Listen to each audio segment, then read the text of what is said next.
One and only Peace. நான் குற்றம் சாட்டுகிறேன். முதல் குற்றவாளி இந்த அரசாங்கம், இந்த காவல்துறை, இந்த உளவுத்துறை.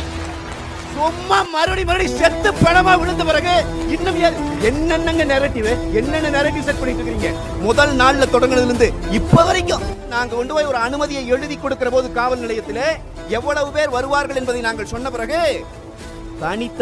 தனித்தனியாக ஒவ்வொரு நகர செயலாளரை, ஒவ்வொரு பகுதி செயலாளரை, ஒவ்வொரு கிளை செயலாளர் வரைக்கும் ஐஎஸ் தொடர்பு கொள்வார், உளவுத்துறை அதிகாரி தொடர்பு கொள்வார். சார் எத்தனை வண்டி வருது, சார் எத்தனை பேர் போறீங்க, நாங்க சொல்ற கணக்கை மட்டும் எடுத்துக்க மாட்டார்.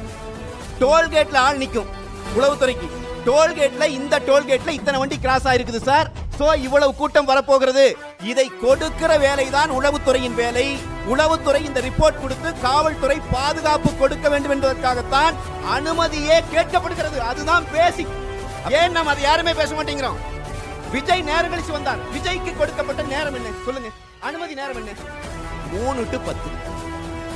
3 to 10 அனுமதி நேரம் கொடுத்தது யார்? காவல்துறை. அனுமதி கொடுத்த இந்த நேரத்திற்குள் விஜய் 2:59 வந்து கலவரம் செய்திருந்தால் விஜய் குற்றவாளி. 10:01 வந்து கலவரம் செய்திருந்தால் குற்றவாளி. 3 to 10 வரைக்கும் முழுமையான நேரமும் பாதுகாப்பு கொடுக்கிறேன் என்று காவல்துறை உத்தரவு கொடுத்திருக்கிறது. அப்புறம் தாமதமாக வந்தார்னா அப்ப முதல் நாளே என்ன நரேட்டிவ் செட் பண்றீங்க? அவர் லேட்டா வந்தார். அவர் லேட்டா வந்திருந்தாலும் பாதுகாக்க வேண்டிய பொறுப்பு உங்களுக்கு இருக்கிறது என்பதையும் சேர்த்தே நான் சொல்லுகிறேன்.